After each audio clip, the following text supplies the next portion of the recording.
We're going to talk about something a little unsettling today: emotional manipulation. We're going to dive deep and learn how to spot those invisible puppeteers who try to control our emotions and thoughts from the shadows. So let me ask you this. Have you ever walked away from a conversation just feeling off? Completely confused, anxious, maybe even feeling like you're the one who's going crazy? You can't pinpoint exactly what happened, but the feeling is just wrong. Well, I'm here to tell you that you are not imagining things. That feeling is very real, and it's a huge sign that you might be dealing with what we're calling an invisible puppeteer.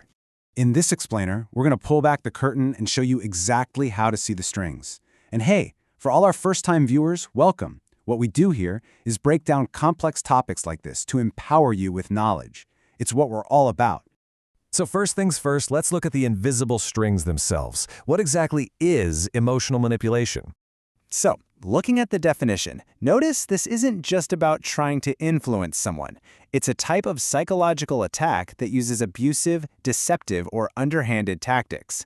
And the goal? Well, that's what makes it so different. It's not about finding common ground. It's about gaining power and control. And here's the really tough part.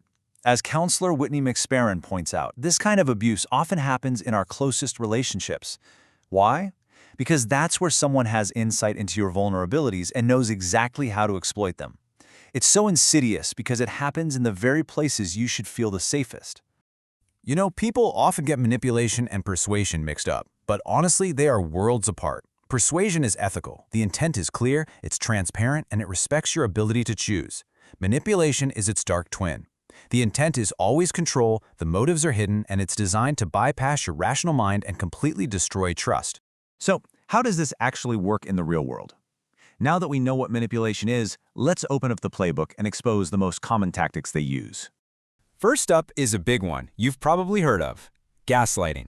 This isn't a simple disagreement. It is a calculated form of emotional abuse designed to make you question your own mind, your sanity, your judgment, your entire grip on reality. It's meant to be profoundly disorienting. And in real life, it sounds like this. It's a constant barrage of "you're remembering it wrong" or "that never happened." They'll say you're being too sensitive or that it was just a joke. It's a whirlwind of denial that's designed to make you doubt what you know to be true. And here's why it's so brutally effective. As counselor Hallie Kritsasa explains, when we feel unsure, our brains are literally wired to look to others for confirmation. Manipulators exploit this instinct. They sow seeds of doubt until you stop trusting your own perception and start relying completely on theirs. Okay, next tactic: love bombing. This one is so tricky because at first it feels amazing, which is exactly what makes it so dangerous.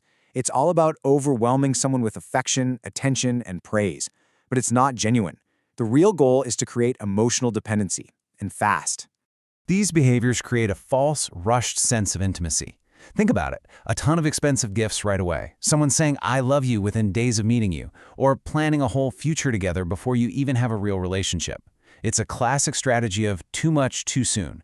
And next we have a really strategic and destructive tactic: isolation. This is one of the most effective tools in their playbook because the goal is terrifyingly simple: to cut you off from your friends and family so that the manipulator becomes your entire world. This tactic is often disguised as love or concern. You'll hear things like, "Wouldn't you rather be with me?" Or the classic, "I'm the only one who truly understands you." They manufacture drama and make excuses to systematically dismantle your support system until it's just you and them. So we've seen the tactics. But who are these puppeteers? What kind of personality is behind this kind of behavior? Let's profile the puppeteer. Psychology often points to a chilling combination of traits known as the dark triad. First, there's narcissism, that sense of entitled self-importance and a bottomless pit of a need for admiration. Second, Machiavellianism, which is all about strategic exploitation and a deeply cynical, deceptive view of other people. And third, psychopathy, a profound lack of empathy or remorse, often combined with impulsivity. So, when you put it all together, you have people who are driven by their own gain with very little regard for the damage they cause. And the scariest part, this toxic core is often hidden behind a mask of incredible charisma and charm. That's how they draw you in.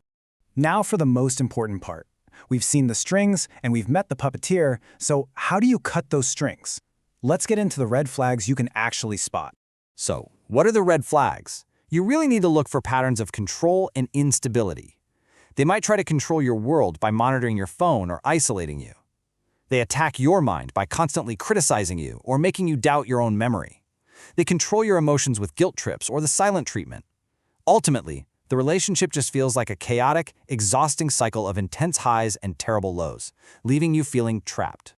So, this brings us to the final and most crucial question. Now that you can see the strings, how will you reclaim your story?